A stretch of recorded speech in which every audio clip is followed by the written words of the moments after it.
Dust is in my eyes, my blood is on the ground.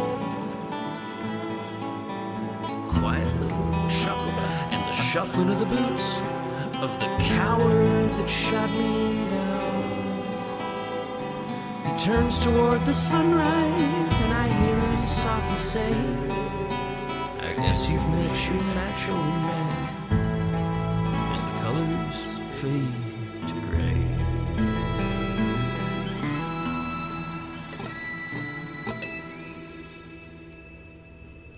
Howdy, partners. Dust and Blood is a rabble-rousing, rootin'-tootin', bronco-bustin' podcast not suitable for the ears of young'uns. Take a gander at the content warnings and listen with care. Welcome to Dust and Blood, a narrative play podcast set in the wild, weird fantasy West. I'm Blake, your GM, and our players are Keith Curtis as Jasper Graves, Corinne Hill as Myra Sting, Zach Parker as Moz Copernicus Pryor, and Gail Parker as Bonesaw. Last time on Dust and Blood, our heroes fought a Diamondback scion, took money from Mrs. Constance Blackburn, and discovered the secret underground lair of the Bronze Jackal.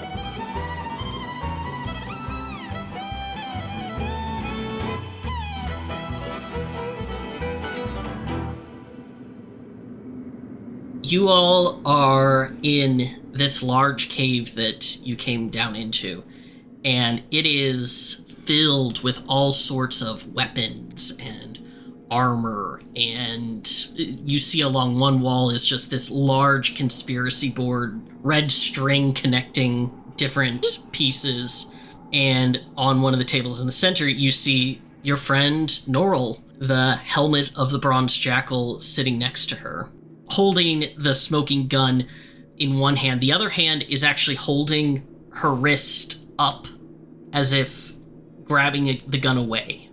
And she's just staring at you all. So, did we just miss Mr. Jackal, or is he in the back? Bonesaw, I think this is... Yes, you missed the Bronze Jackal. He's gone away. He's not... And something very odd happens. You see Noral's mouth moving, but the voice seems to be coming from the mask, as suddenly it shifts in timbre and becomes the very familiar voice of the Bronze Jackal. You don't think they actually are going to believe that, do you? Well, they might believe it. Only the masked one is anywhere near going to believe that. Myra is gonna slowly approach the mask and give it an incredulous look and kind of speak to the mask and be like, Are you Noral? Are you part of Noral? Are you possessing Noral? Noral, are you being possessed? No, I'm not being possessed. It's not like that. And Noral puts down the gun and stands up and walks over and puts a hand on the mask.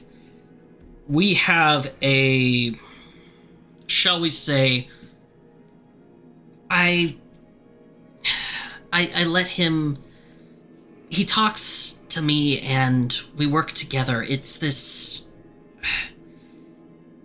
a really weird explanation, and I know it doesn't make much sense, but it's... Looking at Bonesaw, I will say, you'd be surprised. This is not new territory for us. Just, floating this out there, did you happen to wake up surrounded by bodies one time? No, what? Never mind, just, checking some things. Yes, I know he is a bit odd. She kind of is talking to herself again. He is a bit odd. I think we can trust them. For the times that I've come and visit you, Noral, I noticed you were kind of looking around at nothing in particular. Was that your mask buddy? Yes, it was. I tend to prefer to keep an eye on things. Make sure that nobody is going to harm Noral. Oh, shit. Well, Mr. Jackal, you ain't never done us no wrong.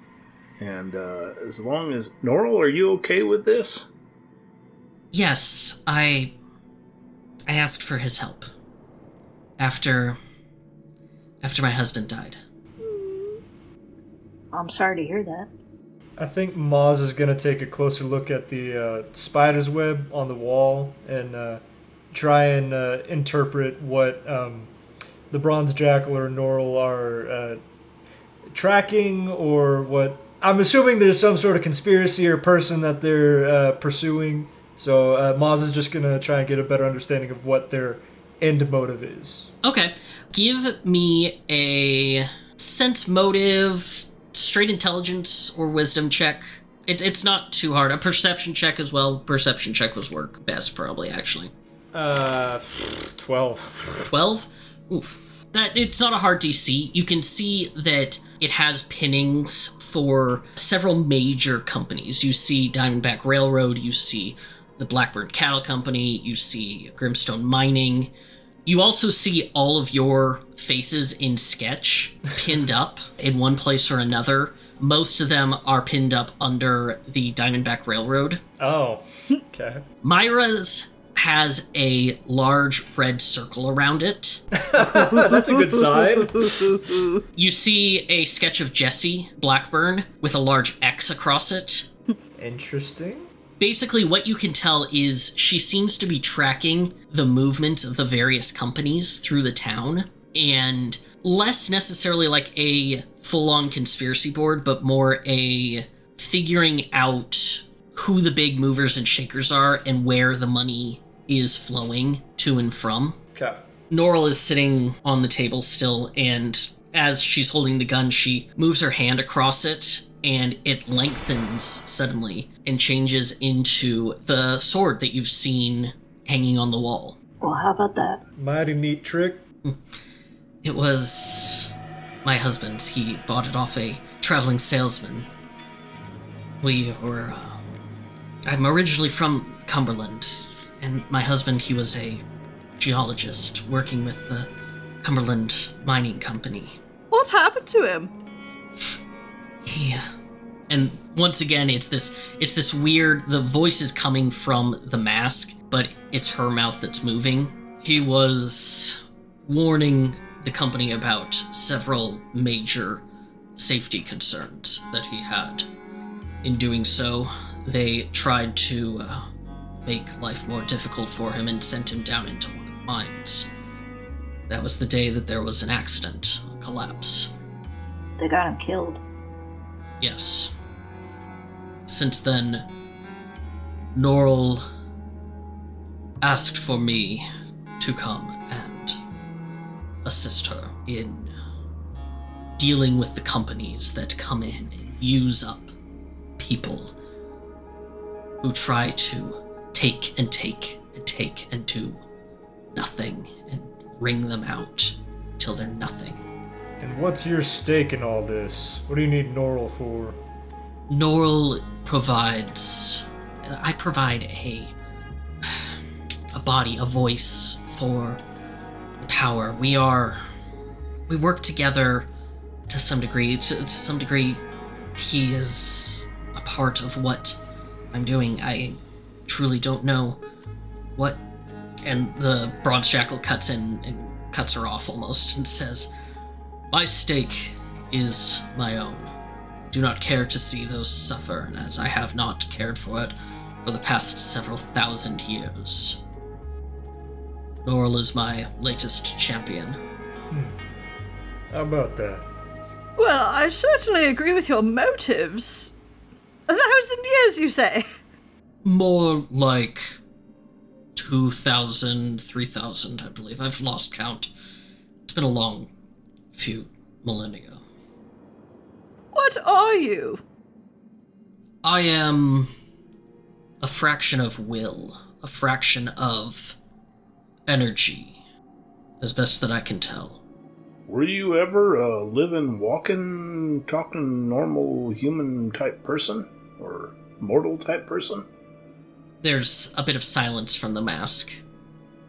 He doesn't care to talk about that kind of stuff. I've asked before.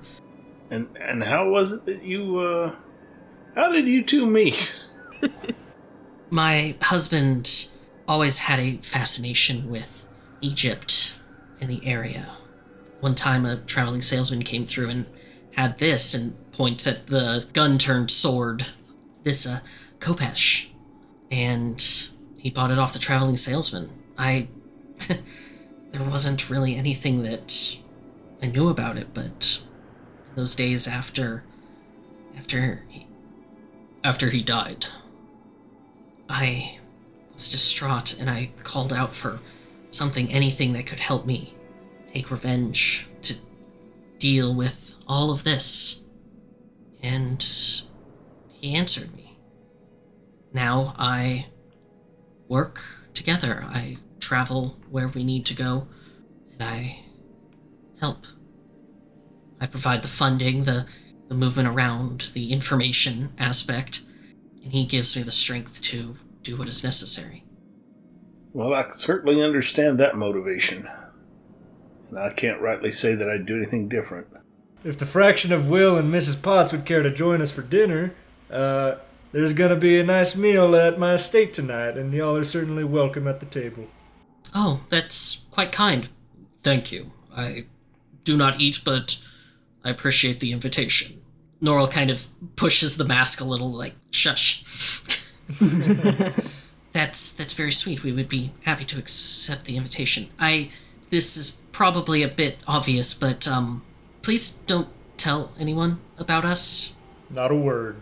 I know that Sheriff Cat, honestly, I think she knows, but I don't know for sure. But I'm not going to test that. You definitely helped her out. I do. I think she understands the same way that I do. Considering all that she did to, that's not important. Yeah, you got my hand on that. I think there are definitely some people trying to bring Sheriff Cat down, and they might try to use connections to you as a vigilante to make her lose her badge. So maybe keep an eye out and be careful for anyone trying to go after Cat. Quite a few people want her down, including, I think, the Blackburns. Oh, they definitely do. They, honestly, before you all took on Jesse, everybody was completely scared and there was nothing that could be done about them. But you all have been so fantastic for this town, and I, honestly, in the years that I've been here, you've done more than I ever have, and I'm very impressed. We were just in the right place at the right time. And you've pulled our fat out of the fire more than once. Yeah, quite recently. That was a bit of a exchange, wasn't it? The mask speaks up again. That abomination was quite difficult. I'm glad that you all made it out. I knew that the curse was bad. I didn't know it was that bad. Yes, the mask speaks up. I would be interested to hearing more about that, if you are willing to share. Yeah, of course. And she actually thinks for a second about sharing what she knows about the Diamondbacks and their levels of extortion, but she actually kind of holds it and decides not to share that quite yet because she played a big part in it, and she's not so certain the Bronze Jackal will take kindly to that. So she's going to wait and see if the Bronze Jackal is going to go after her for anything like that. So, but she's going to share what she knows about the curse and the disease. As she starts doing it, Noral gets up and starts taking notes. You see she's actually writing with both hands. That's pretty cool. One seems to be like a direct notation of exactly what you're saying. The other one is like taking notes on what you're saying and like drawing connections at the same time. Left-handed hieroglyphs. Boy, I wish I had that. Two minds. Yeah, a two minds kind of thing. Is it the same handwriting for both hands? No, it is different handwriting. One is writing like, squiggle, ibis head, throne, bundle of wheat. Moz is going to lean over to Bones and whisper, "Can you do that?" With a little practice, probably. Seems you got some competition there. I don't know about that. Now, why can't you two just get along like they do? Wouldn't that be just swell? What are you saying? Oh, you and your, Tenant. tenant. Well, for one thing, my tenant wasn't invited. That's a fair For point. the other, we don't seem to be able to coexist at the same time, so if he's here, then I'm not. That's true. And it's my body, and I'd rather not get kicked out. Interesting. Have you ever attempted to talk directly to Asherel? I'm looking into it. Maybe it is possible for you to share a existence at the same time. I'm not sure I'd want to, but I can't say I'd like to either. I think it's admirable what you are achieving there, Ms. Noral and Mr. Jackal. I don't know if I could do it. It's difficult at times. We don't always agree on methods, but we make it work, as there's not much I would be able to do if it weren't for her. Besides, it's not like we've killed anyone before. oh, you don't do that? Because I think my tenant I'm does. thinking back. I was gonna say, Noral picks up the sword and, runs it across her hand. But as you all look, while she does kind of wince in pain from it, there is no blood. huh. Think you might need to sharpen that blade there. Ain't that a thing? It's a bit of a little trick. While it certainly hurts, it doesn't kill, whether in this form or as the gun. Mighty interesting. Well, now that we've uncovered your little hideout, who's hungry? Myra, didn't you say you had some things you wanted to purchase upstairs? Oh, yeah, well, I figure that can wait. I was just gonna get some trail rations and some bullets, but, I think a little bit of normalcy might be in order right now. Yes, I can come up. Let me finish wrapping this up and then I'll be right up. she looks once at the crazy wall and notices her face kind of circled in red, and she... The other thing that you in particular see, Myra, Yeah. is your name, Sting, underlined and pointing at 3 newspaper clippings. She's gonna stop in her tracks and actually look at the newspaper clippings. The first one on top reads, "Local farmers give way to Diamondback Railroad Company." The one below it reads, "Train derailment blamed on disgruntled miners." And the third one references the Kane County Railroad Wars. It's more of an op-ed piece in a now very defunct newspaper calling out the various railroad companies, particularly highlighting the Diamondback Railroad Company as being agitators in the conflict. She sees the third clipping, and her face gets a little stony, and she just walks out.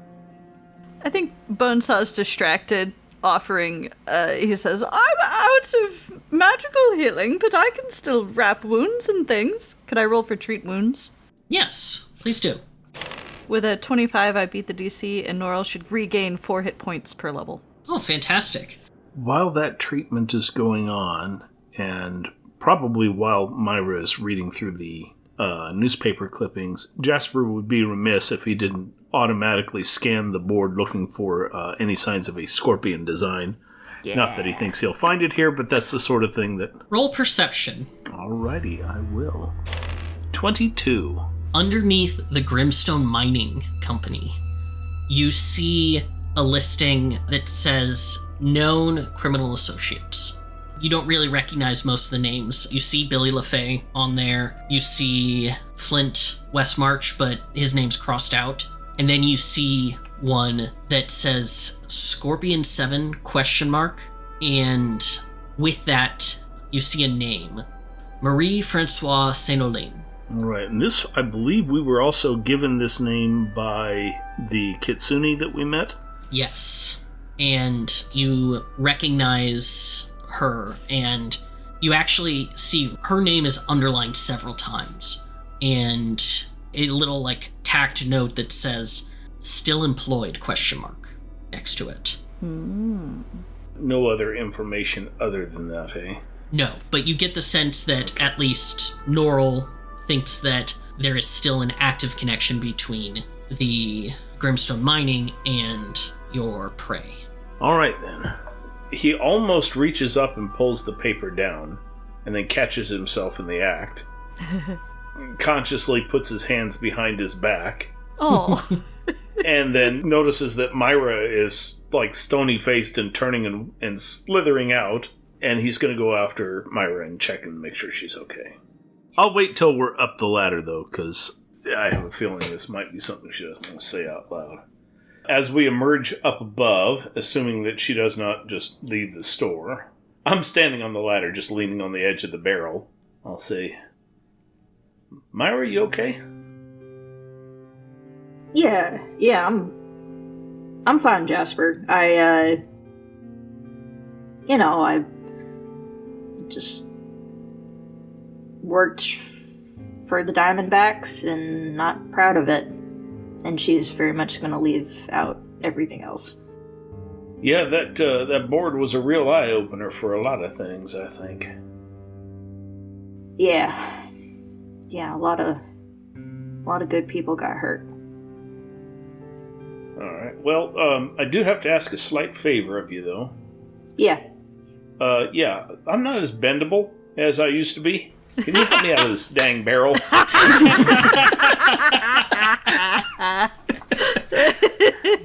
I mean, I could do it, but there's a good chance I'd fall flat on my face, and, Yeah, no, I got you here. And she slithers over and helps pick him up. She's pretty tall. Thank you kindly. I mean, she's medium-sized, but she's kind of tall for being a creature, and also she just kind of picks up the really thin, dusty Jasper, and just puts him... Clean? That's talc, not dust. Forgive me. Jasper is much tighter than that. Best thing is, once you pick me up like that, your hands are all ready for climbing ropes. And she looks at her hands and claps them together and rubs them like she's a gymnast about to go on the parallel bars. Shooting pool. All right, well, while I'm here, I think I'd also like to top off my ammunition as well. But we'll wait till Ms. Noral comes up. How much did trail rations go for? 5 silver pieces for a day's worth of food. Okay. Yeah, I will say Noral, when she comes up, is going to give you all a 50% discount on all of the stuff that she provides. Well, hot dang.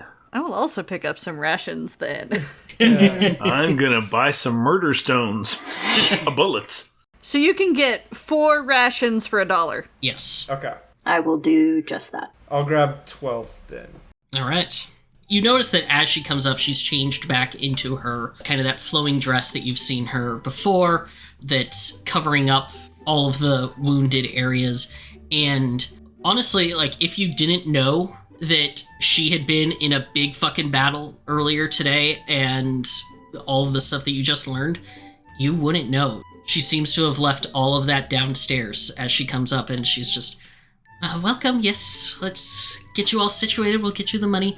You notice that she's still kind of looking up and behind all of you as you're talking, the same way that she has been. I'm looking at her and I'm just trying to visualize the times I've met the Jackal. This is the thing. She is about 5 feet tall. Yeah. Whenever you've seen the bronze Jackal, he is about 7 feet tall. Yeah. Like, he is fucking massive. And as you're kind of, like, looking at her eyeline, it looks like she is looking at somebody 7 feet tall. I don't like that.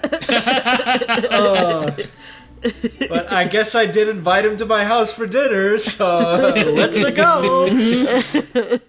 Speaking of which, have you put that together? Do we need to go shopping for food, or? Master Hayes is taking care of it. Master Hayes. Oh, by the way, I put together some stuff for our ice box to take on the trail with us. Oh, wonderful!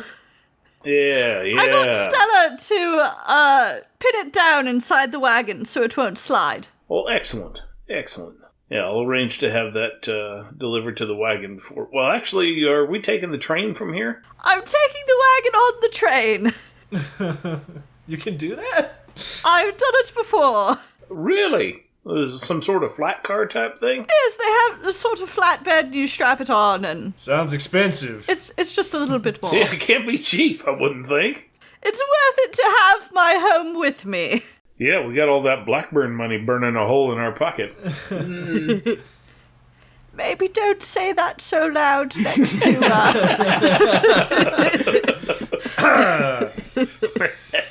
You see, as you say that, Noral just, like, with her left hand, grabs a piece of paper and starts writing stuff down on it. It's fine, it was a bribe. Writes faster. Oh, that gets better. With no strings attached. Writes even faster. Thank you all. I look forward to seeing you tonight. It's still a little bit past midday, Oh, okay. so it's still going to be a couple hours before dinner time. Okay, so we'll meet back at Moz's place for dinner in a few hours. Yeah, you got an address on that place, Moz, or is there a name for it? I'm fairly certain I remember the path back. Yeah, but we're all gonna have to meet there. I ain't never seen the place. It's over yonder. You can't miss it. All right, then. Moz will vaguely gesture in the direction of his house. I'm sure that'll work out. Well, I was planning on heading over to the post office and filing a change of address in case anybody's ever trying to get in touch with me. And I'm not sure over yonder will work, but we'll work it out. Can we actually see the house from here? No, it's beyond town. I think it's like a 5-minute horseback ride from the main part of town. Okay. Yonder is now a unit of measurement for 5 Yep. minutes of travel. 5 yonders. Well, I've got some errands to run. I'm heading to the church. Anyone can come if they want, otherwise I'll see you later. Actually, I think I need to head over to the theater. Church and I don't always see eye to eye. Well, neither do we, but, there's only so many places you can get a wand recharged. I think Moz would probably just combust if he entered. Yeah, I wouldn't be surprised.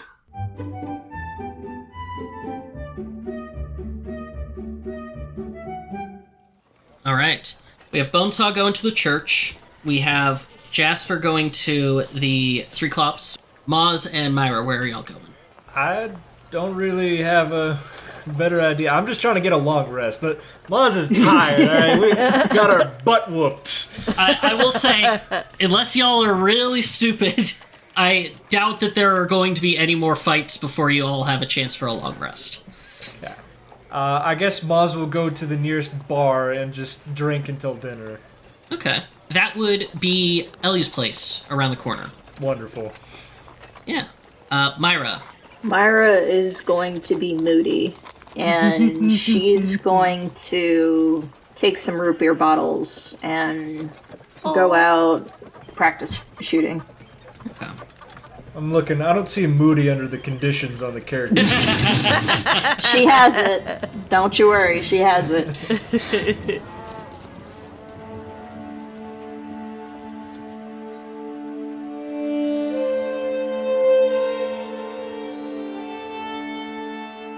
Bonesaw, you are headed for the church. Bonesaw approaches somewhat nervously. He in churches, as he told Moz, don't always get on. And he sort of knocks softly on the door and then eases it open a little bit and pokes in just his mask and says, "Hello? Anyone home?" You do not hear any sort of response. The church itself has this very reverberating magic about it. As soon as he enters, it is quiet. All of the town noise seems to go away, and you actually hear some hymnal music wafting through the air.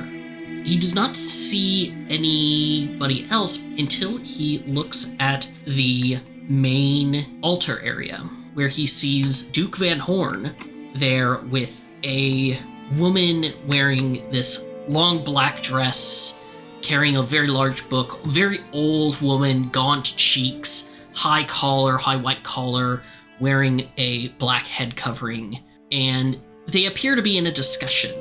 And discussion is the nice word for it, because it appears that Duke is gesticulating wildly and saying something under his breath angrily. The woman is keeping a very stone face, not reacting much. I'd like to listen in on their conversation. Make a perception check for me. 28. You overhear perfectly because, hey, this place is designed to carry voices from the altar into the pews. You hear Duke saying, "Well, I am very grateful that you and the church have offered to let me teach while we wait for the schoolhouse to be rebuilt. One of the agreements was that you would not be involved in the lessons. I do not understand what you are angry about. I was simply offering a perspective from the church." That was not the perspective of the church. That was your own choice. That kind of talk hurts real people. It hurts Silent Joe. It hurts people like our new friends in town. That Jasper fella, that Bonesaw. If you keep on like that, I'm going to have to insist that I'm going to write the bishop. Mr. Van Horn, I assure you that nothing I have said to the children has been out of line. It is simply making sure that they receive a well-rounded education, that they are well-versed in all of the letters, while at the same time making sure that they understand the purpose of the Church of St. Caxus. Just don't do it again. Please. Is that all you wanted, or do you have to go write your lesson plans? He huffs and just stands up and storms off down the pews. He's not using his cane, he's just walking, gripping it tightly. Bonesaw very quickly pulls his mask back through the door, shuts it, and hides himself around the corner. Make a stealth check for me. 23. The door slams open, and Duke Van Horn just storms past you, and you hear him under his breath saying, "Goddamn witch of a woman. I swear if she continues this, I'm going to have to write to everyone. She can't be allowed to continue infecting people with this dogma," and just keeps going. He does not notice you at all. Okay. Bonesaw got enough from that to guess there's probably prejudice against undead, so he's going to pull out an elixir and spend a minute mixing up Disguise Self. Okay. He stands to the side of the door in the shadow and thinks really hard for a minute, and then with faintly trembling fingers removes the mask from his face and tucks it down on his belt and drinks the Disguise Self and turns himself into a nondescript looking older fellow human, friendly looking, and then he breathes shakily to himself and says, "Just for a few minutes, it's fine," and then he's going to go into the church. I should say, he's hiding the mask underneath his coat. Gotcha. You enter and walk in, and you see the woman has set out the book that she was holding on the altar and is taking notes. As you approach, she says, "Welcome. I am Mother Beatrice. I do not believe we have met before, Mr. No, we have not. I am a traveler.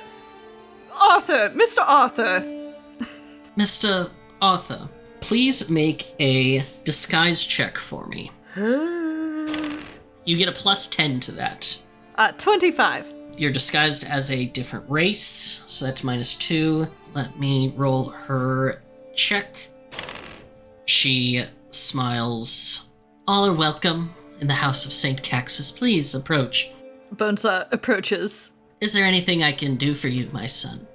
Yes, I have a little bit of business to conduct. Firstly, he pulls out the wand. I'd like to recharge this wand of Cure Light Wounds. And then I have a few items I was hoping to identify. Quickly. Of course, I can recharge this for you. Quite simply. How much effort would you like put into it? Full recharge, please. 50 charges. And he'll pass over $750. She takes it and she starts working on it. As she does, I don't believe we've had many travelers come through town recently. Mr. Artemis, I believe you said? No, Arthur. Arthur Throckmorton.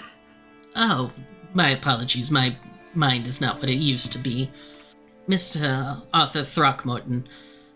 Well, you're so lucky. After a few minutes, she returns the wand to you and says, "Here you go. Thank you for your donation to the Church of St. Caxus. I'm certain that this will go to all sorts of wonderful projects. As for the identification, I'm afraid I would not be of much use there.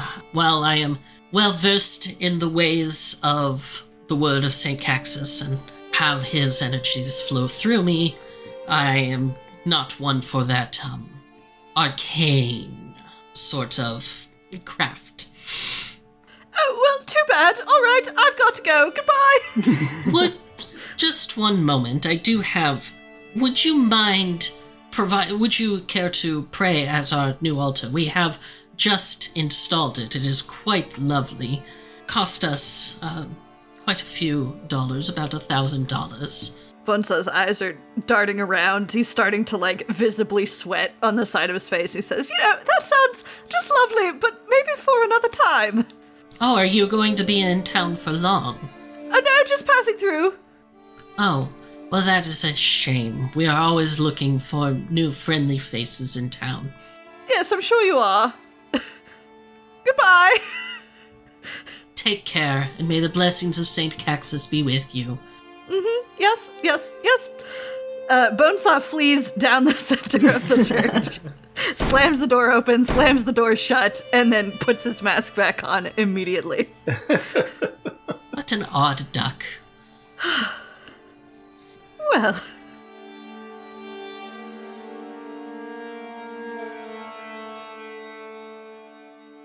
Let's hop over to Jasper in the Three Clubs Theater. Yes. Jasper some time ago had commissioned a new suit from the costumer. Yes. There, since the town did not have a dedicated tailor. As you enter, she is going about, she's sweeping between the benches. Top of the day to you. Oh, good day, Mr. Graves. I apologize. What can I do for you? Oh, well, I was wondering if you've been able to make any progress on that there suit that I was commissioning you for. Oh, yes. Actually, there's a couple of final touches I'd like to make on it and do a fitting on you, if that's okay. I think that it's fairly close to being complete. Well, that'd be perfectly fine. I'm not in a terrible hurry for it. If you got other commissions you need to take care of first, that's perfectly fine. Oh, no. It's... Honestly, it's been a bit busy. I don't know if you heard about the business with Jim. He just left town suddenly, which has left me without a musician. But even with the extra work that it's provided, it's a bit calmer around, if you understand my meaning. Yeah, I did hear a little bit about that, their sudden leaving. I can't say that there's going to be too many people terribly upset that he left, but I can't see where that would put you out. Are you in dire straits? I mean, I ain't nothing much on harmonica. She gives a small laugh and says, I appreciate the offer, but I believe that I will be fine. I can provide enough of the music with a little bit of... I have a bit of skill with magic, and it's well enough. Really? That's pretty handy, then. I appreciate the offer. Well, if you've got time, we can do that fitting now. She looks around. I believe I do. We have a few hours until rehearsal. If you want to come into the back, we can get started right away. Excellent. Internally, I'm thinking, because I am not sure how long this bicarbonate of soda and talc bath is going to last. Cameron is going to take you into the back and talk with you as you're working, and she's going to say, she's going to ask a little bit about what you all have been up to since you've been in town. I will give her a sanitized version of what we've been up to. I'll say, well, we delivered some medicine recently to an Apache settlement down in the hills to the south. And, we encountered some strange folks on the road. Somebody from the Far East, I guess. Kitsune, wearing all kinds of fancy ironmongery and armor and such. Encountered quite a few strange people out there, actually. Encountered a dragon. Matter of fact, turned out to be a rather nice young lady. A dragon? Well... Yes, indeed. That's a fantastic tale. If you wouldn't mind, I would love to hear some more about this. We could turn it into a regular show. An Old West show, I suppose. Sorts of daring adventures. Well, it would be an unusual show. I'll write down the details as I remember them. I'm not always too good at telling stories in person unless they're written down first. But yeah, I'd be happy to. That'd be fantastic. Oh, this is a great fit already so far. Well, thank you. Yeah, I got full movement in the jacket. And unconsciously, he makes a drawing motion. And then realizes what he's doing. Well, don't know if I'll be needing that motion too much. Hopefully not with the children. I would hope not. Unless you got some mighty unruly kids out here. Here's Francis. Oh, every class has got one. Anything happen in town over the last few days? Oh, not in particular. We did have a drow come into town. Apparently he's the some sort of gunsmith. It's been a bit of a exciting day. Other than that, nothing in particular has been happening. It's been a bit quiet. The new Blackburn is in town, which is always an interesting time, trying to figure out which way the penny is going to drop with them. Yeah, well, I cannot imagine that it would drop anywhere near as deep as Jesse dropped. I'm hoping for good things in the future. I certainly hope that is true. All right, well, thank you kindly. By the way, that fella Jim, what left? It turns out that one of my companions has come into ownership of his old place.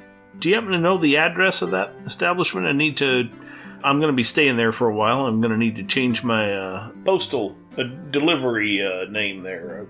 Change of address at the post office. Oh, yes, absolutely. It's 175 West Bacon Street. Alrighty. I'm going to write that down on one of my little cigarette papers. Do not ask me to repeat it, because I might have made it up on the 172 West Wallaby Way, Sydney.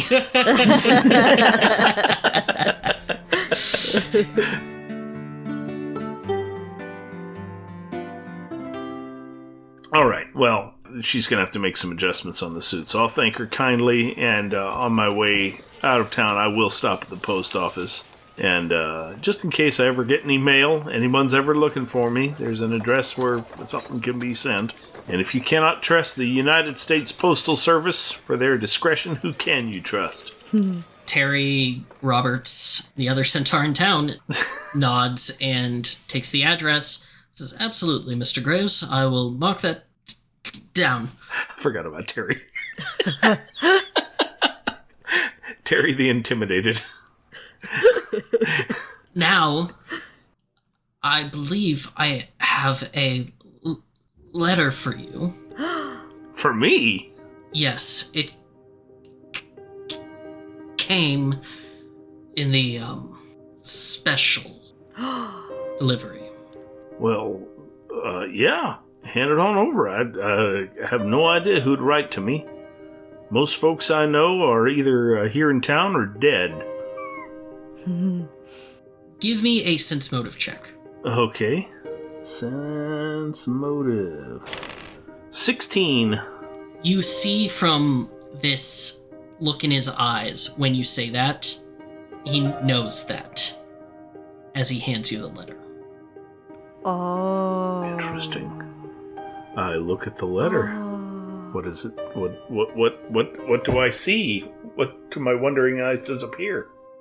On the outside of the envelope, in scrawled child handwriting, it says Daddy. Jasper looks around and realizes he's sitting down and has no idea how he became sitting down.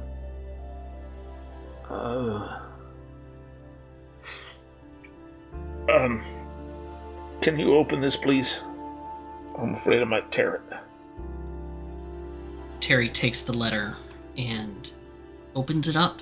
Just does a quick along the back edge. He takes the letter and shaking in his hand. Do I recognize the childlike scrawl? You do. It is Emma's handwriting. Okay. It reads, Daddy, we miss you. It's been a long time. We love you so much. How? Hope to hear from you soon. This is impossible. Love, Emma. Oh my god, I know where this letter came from. Oh god. I'm looking at this. I'm look back at the envelope. Is there a cancellation date on it? As you go to look at the cancellation date, it seems to shift like 3 times as you're trying to read it. Like your eyes are not adjusting to it until it settles on a cancellation date of 3 years ago. Jasper goes silent so long that Terry has to be getting extremely uncomfortable. I don't understand this. How did this letter come to you? We sometimes, the Pony Express will occasionally get letters that are, they didn't leave the station with, from those that have passed. I can't say that I rightly understand, but I thank you for this, and I'm sorry, I'm finding it very difficult to construct sentences at the moment. Thank you. Thank you. And he is slowly standing up, and he just keeps saying thank you as he stumbles out of the station. He's forgotten to make the change of address. And he's going to spend the rest of the afternoon he's going to find a little bench somewhere in the shade, away from where folks are passing by. And he's just going to read the letter over and over and over again until he realizes it's getting a bit too dark to read.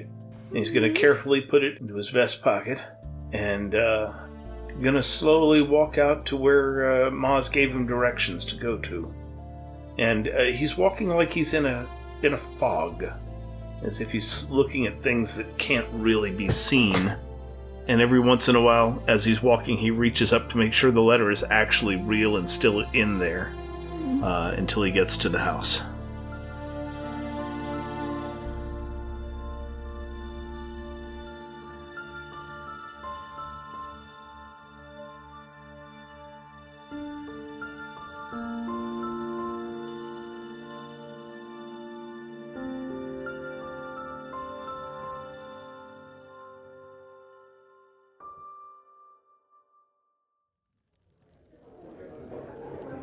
Moz, while you're drinking in Ellie's place, you actually see Zen sitting at the bar, talking with Ellie. Okay. He's got a cigarette, and he's working on a gun, like full-on splayed out, cleaning one of the barrels, talking with Ellie the entire time.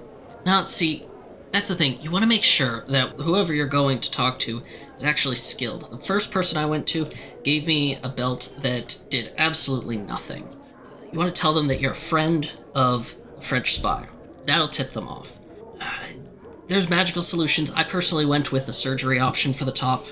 That helped so much better.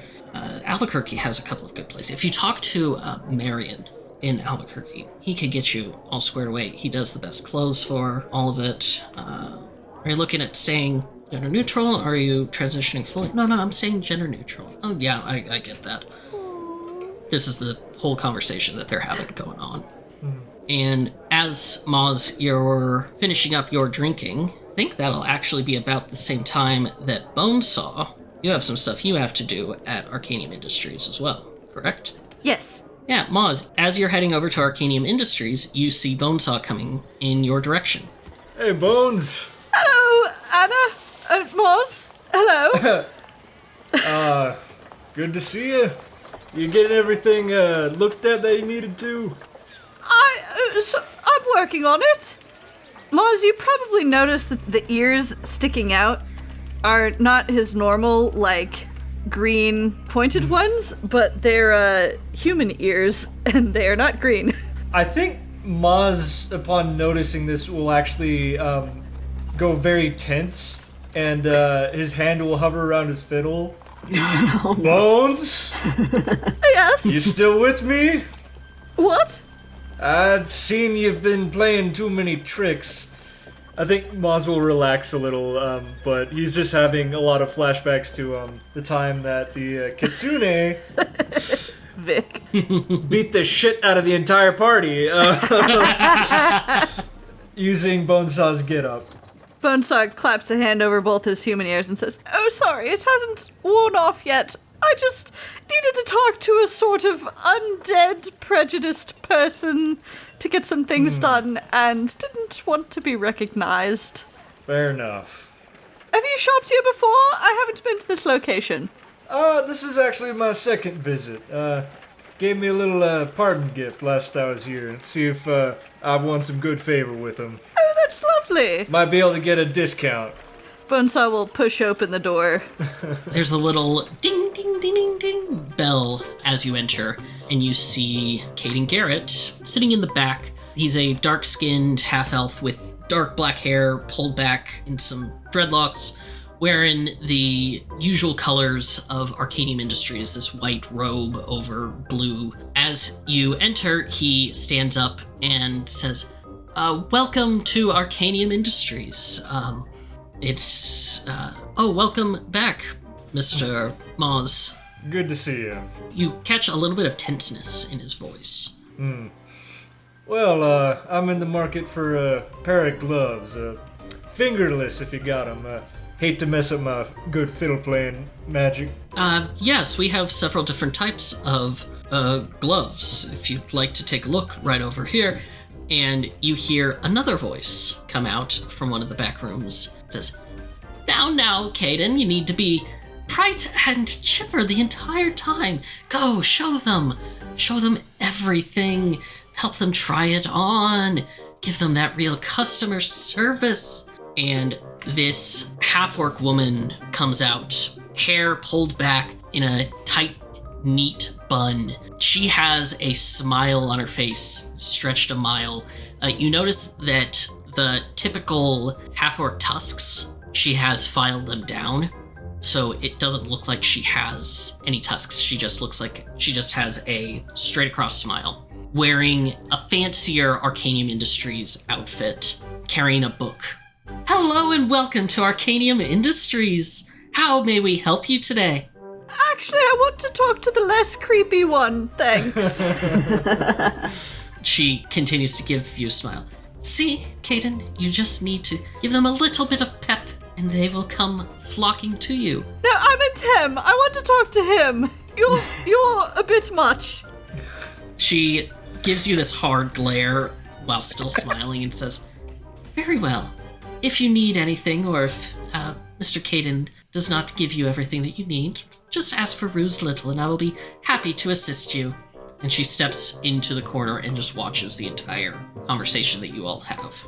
Caden is going to help you out. Moz, pull out several different gloves. Is there anything special you're looking for on these gloves? Any sort of magical enchantment? Yeah, I seem to be catching a few more bullets in my body than I'd prefer. Got anything that can help me with that?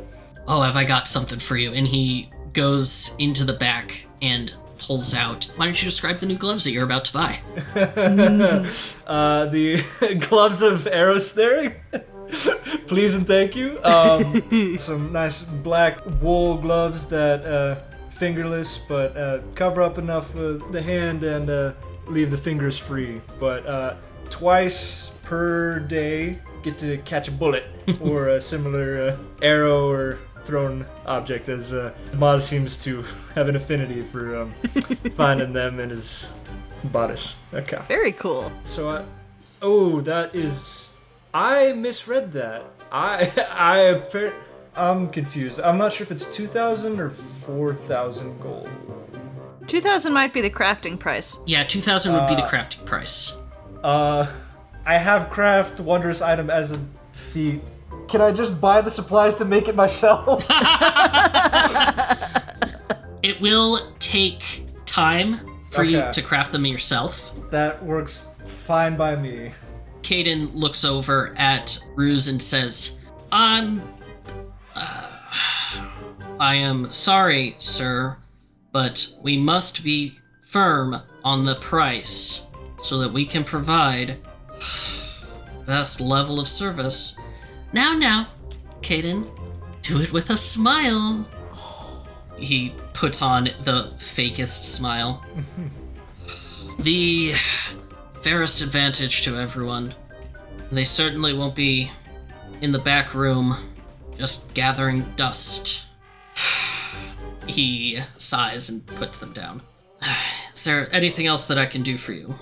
Besides get you... I can easily get you the equipment to make this yourself. Yeah, just the supplies. The supplies will do me just fine. Please and thank you. I have a few things I'm looking for. Yes, what can I do for you? If you've got any Afriti cord and some antitoxin, and then I have a few things I'd like to identify. Yes, we can help you with all of that. Oh, darn. Ruse, I think I left the antitoxin in the warehouse by the railroad. Would you, because I'm servicing these employees, would you mind going and getting it for me? Why, yes, Caden. Such a good job being able to delegate and making sure that you're able to take care of all the customers' needs. I will be right back. And she steps out. As soon as she does, he says, okay, give me here. Come on. Oh, yes! What do you need identified? Bonesaw pulls out Pa's shovel. He pulls out Westland's coin. He pulls out the diamondback toothpick from Wilmington. And he also pulls out a handful of gems that he picked up in Jesse's warehouse while rescuing Moz from the fire. Oh, shit. And scatters all of them over the counter. Collective loot of 21 sessions. Says, okay, quick, before she comes back. I don't know why we're rushing, but I'm in on it. Let's go. If she asks, you paid me $20 for identifying each of these things, okay? Absolutely. Good. He cracks his knuckles and starts casting Identify on all of these things. And I can actually start sharing some of these things with you guys now. Yeah. We'll start with the diamondback toothpick. I just shared it with y'all. And this is everything that he is telling you about this. Okay. An expensive-looking Bowie knife with a horn handle and grade steel blade. With a reptilian-like Damascus pattern, it gives off thrumming energy and is always just ever so slightly damp to the touch. It is a +1 adamantine Bowie knife. If you poison it, then the DC increases by 2 for any poison used on the blade. That is great. Once per day, the wielder of the dagger can speak the command word to cause the dagger to seep a bright green neurotoxin. And for 1 hour, the next time the wielder damages a creature with the dagger, the creature must succeed at a DC 16 will save or be affected by modify memory as if the wielder had spent 5 minutes modifying the target's memory. Oh my gosh. Wow, that's really quite some knife. Other nice things about it, just to put it in the record, adamantine is incredibly valuable. It bypasses hardness of anything less than a hardness of 20. So, it basically can cut through anything but other adamantine stuff as if it were just butter. Nice. So, wood, glass, stone, steel, you just cut it with this knife. All right, holding on to this bad boy. What about the rest? far more elegant weapon for a more civilized age. Then he goes over Paw's shovel, which is the spade of the grave. Oh, wow. This is a callback. This seemingly old and rusted spade has moss growing on it, and a dark black fluid drips from the end. Gross. It has been wielded long enough to function as a +1 hand axe. It allows the wielder to use a poison effect as the spell, save DC 14, upon a creature struck by the spade once per day. The wielder can decide to use the power after he is struck. Doing so is a free action, but the poison effect must be invoked in the same round that the spade strikes. So the poison does 1d3 constitution damage per round for 6 rounds. Damn. Constitution damage, you say? Constitution damage. 1d3. Shit.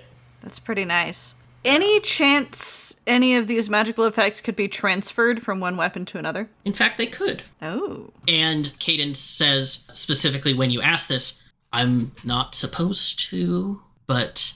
And he glances up at this gem that's sitting in the upper right-hand corner of the room that's just glowing slightly red. And he very casually gives you a thumbs up and says, come by after we finish up. After work. I've got some skills. Oh, well, that's very, very good shovel. Nice. What about the rest of these? He picks up the gemstones, casts it, and says, they were magical. Looks like they were recording gems of some kind. They were, probably had some sort of recording on them. No longer? No longer. They were damaged and looks like they got blown up. And there's blood on them. Oh, you know how it is. Bonesaw reaches a hand back out onto the counter and just scoots the gems back toward him and pockets them. Yeah, they're probably worth maybe 5 gold to somebody. All right. Could they be reused? No, they're damaged beyond. Ah, too bad. All right. What about this coin? He considers, takes another moment. What in the 9 hells? Oh, okay. I'm going to tell everyone, and you cannot question me on this. All right. Do not express any sort of wish around this coin. Here's the thing. What if we've been carrying it for weeks now and didn't know that sooner? Okay. Wish you hadn't said that. The good news is I don't think it has been activated yet. This is a witch market coin. A witch market coin? Do tell. This is a coin that...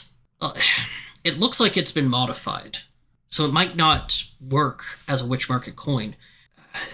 The way that they're originally designed is they open a portal to First World when somebody expresses a wish. And it opens it to a random location in the witch market. First World. The witch market? Oh, delightful. It is not delightful. It's said that almost anything can be found in the witch market for... This is just sounding more delightful. I don't know what the problem is. Any sort of price, and that it usually turns sour. Well... I would just say be very... Can you use it more than once? It looks like... I believe it only works for a person once. But... Oh, damn. It opens a portal that anybody can step through. Okay. Does the portal stick around, or is it a one-way sort of deal? It sticks around, but you have to be careful. It's not obvious where it'll appear. It is random, and you might stumble through it accidentally. It remains open for 10 minutes. It goes both ways. And when it's there, the bearer can shift back to the material plane, or here, simply by expressing a deliberate wish to do so. All right. About the wishing thing, Does that only work if the coin can hear us? Like if we wrap it in a bunch of cloth or something, would it be safer? It's a magic coin. I doubt that it'll be safer that way. All right. If it was in some sort of extra plane or location, that might help, but what's odd about this one, it seems like it's been modified with another layer of spell on top of it. That it's almost like a triggering spell. Once some sort of condition has been met, it seems like it'll activate a portal. Oh, that makes perfect sense. We got it from a powerful fae that we owe a favor to, so, that's... Are you... That works out. You owe a favor to a powerful fae, and they gave you a witch market coin, and you have just been carrying it, and at this point, the door opens, and Bruce comes in, and he's immediately like, so, I'm sorry I wasn't able to identify that coin for you. That's too bad. Thank you all for visiting. Oh, no. This has been the best service I've ever received in any location, and it's amazing. You're a fantastic, fantastic worker, and thank you so much. Of course, happy to help, and you are always welcome at Arcanium Industries. And Ruse sets the antitoxin down and says, good job, Caden. See, all of our training has been paying off. You just had to try a little bit harder, and remember, at Arcanium Industries, it's not the best way, it's the Arcanium way. Thank you all for visiting, and please come back again. Right, another time then. She just smiles. I think I saw something goopy out on the porch. Oh, Caden, how many times have we talked about you not allowing your experiments to escape? You know you're not allowed to do that. Now why don't you go clean that up? Thank you for alerting me to this undesirable effect on our delightful little shop. Please, come again. Caden just kind of grumbles as he steps outside. Once we're all outside, Bonesaw will say, sorry, I was going to try to prank her, but that didn't work out how I planned. It's okay, she arrived a little bit after Moz was here. Just come by a little bit later. We can see about transferring some of that magic. Thanks, Caden. You seem like a really cool guy. I'll bring you a nice drink. You need it with that boss of yours. Thank you. Appreciate the supplies. Moz will tip his hat. Sorry I wasn't able to swing you a discount. No worries. I got it from here. Good luck. Let me know if you need anything else. Will do. Bones, how about you and me go head off to that house and get ourselves a nice meal? That sounds good. I can finish my last errand later. God.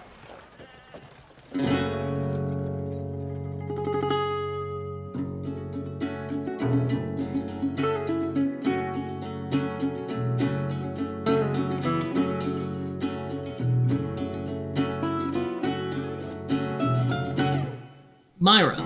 Yes. You're out taking pot shots. What's on Myra's mind right now?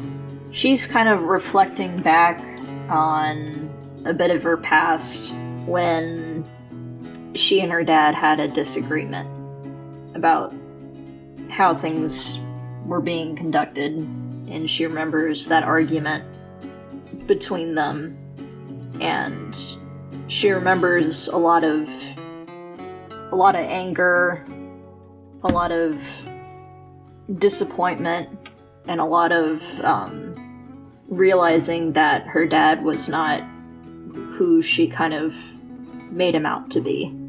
It was kind of a formative moment when she decided that she didn't really agree with how her dad and how the Diamondbacks conducted business.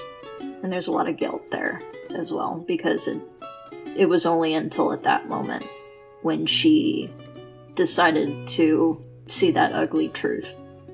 So she's just angrily taking pot shots and looks up at the sky, tries to figure out what time of day it is, and wonders if she needs to be heading over to dinner. As she is about to, she senses another presence approaching her. She looks around. She sees Leighton approaching, slithering towards her. She kind of sighs, puts her rifle down, sits back in the dirt. You You doing okay? As well as can be expected.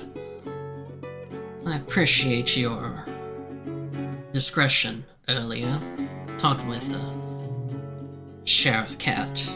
She is a good woman, but I doubt that she would fully understand the complexities of the situation that we found ourselves in. Yeah, of course. Just, we still gotta be careful, though. We gotta keep a better eye out. It's partially my fault. I saw that he was kind of not feeling well. I offered him help, but he didn't take it, wanted to keep it to himself, and I should have told you before. I didn't want to think that he was actually getting it, There's little that you probably could have done. It seems like he was far gone, and we found that nothing seems to stop it once it starts. Ain't that true? I don't suppose you heard anything, saw anything in the days previous that could lead to what might have triggered this illness. He's been all alone up here for some time. She kind of thinks and goes, well, there was the ghost train, but that was before the ghost train. Ghost train? Yeah. I mean that weird rumor that's going around. Yeah, and I don't know if you remember about Clarence. Yes, I remember him. He was one of the Pinkerton agents that was working with us. Yeah, well, he was found dead in that room, apparently torn to pieces by Wilmington, allegedly. So Interesting. I might have had something to do with it, but I think he had the itching before. I don't remember. I do remember that after the ghost train incident that I did see him scratching. So I wonder if it made it worse. Take that under advisement. Thank you, Miss Myra. You have been a wonderful employee. Quite a big help to us. She kind of bristles a little bit at the term employee. She looks around and goes, I don't work for the Diamondbacks anymore. You know that, right? And me keeping that a secret wasn't for any loyalty to them. It could be very easy to discuss it and blow this whole thing wide open. Expose how bad this curse is. But I just didn't because, I don't know, it just felt like the decent thing to do. No one should have to go that way. Sense motive or perception check. I'm gonna go with perception. Oh, nope, she don't know shit. He grabs Myra's wrist Oh shit. and leans in and says, "It ain't just the kind thing to do, Miss Sting. It's the healthy thing for all involved. Wow. While you may not be on our payroll anymore, I don't think I need to remind you how generous Diamondback Railroad Company has been to you and your pa. Yeah. I remember a little too damn well. Keep that in mind in the future." She wrestles her wrist free. He lets it go and reaches into his jacket and pulls out a piece of paper and holds it out to her. The hell is that? I found it amongst Wilmington's belongings in the office when I got in. I believe it was something that you and him had agreed upon. What? He holds it out to her. She grabs it hesitantly and opens it. What's it say? Upon confirmation from Grimstone Mining Company that steel prices will be reduced, the Diamondback Railroad Company agrees to modify its route to avoid area known as West Glens Territory. And that part's written in hand. And Wilmington has signed this, and it says Myra Sting, and it has a place for you to sign.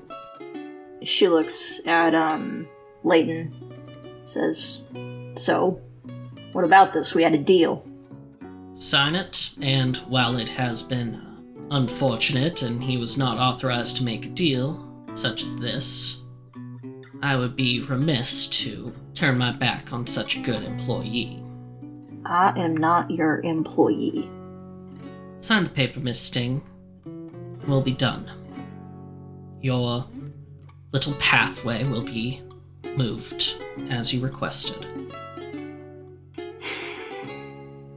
I'm scared to sign it. What else does it say? Is it just... That's all it says on the paper. Damn it. Checking for invisible ink. I know, it's like... I think because she rolled a nat 1, Oh, that's right. I think it's only fair that she's just pissed off at this little pissant coming at her being like, come my little employee. She says, you got a pen? He pulls out a fountain pen and passes it over to her. She takes it roughly, signs it, pushes the piece of paper back at him along with the fountain pen, and she goes, I want to make this very clear. I do not work for you anymore. You got that? Any business that we have is third-party contracting. Have a good evening, Miss Sting. And he tips his hat and slithers off. Damn it.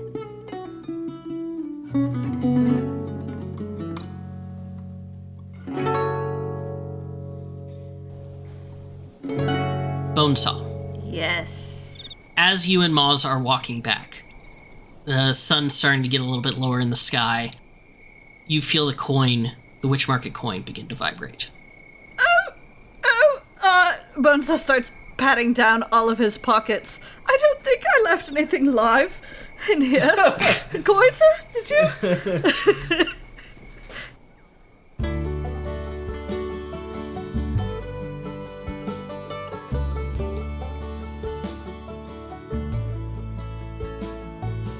You all convene back at Moz's little home.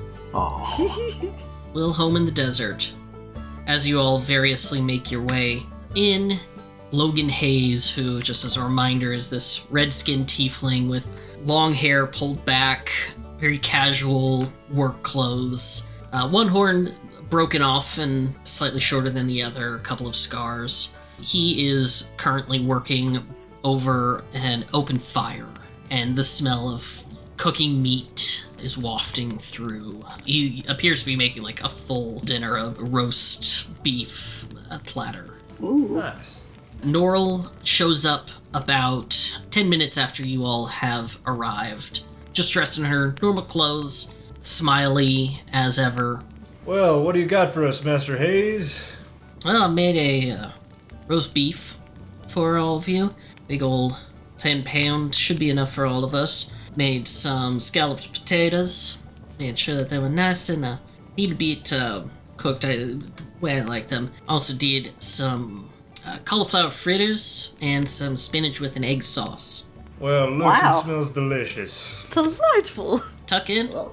Let me know if you feel anything. I do have a cake that I'm going to start baking. Should be finished just about the time that we're all finished with eating.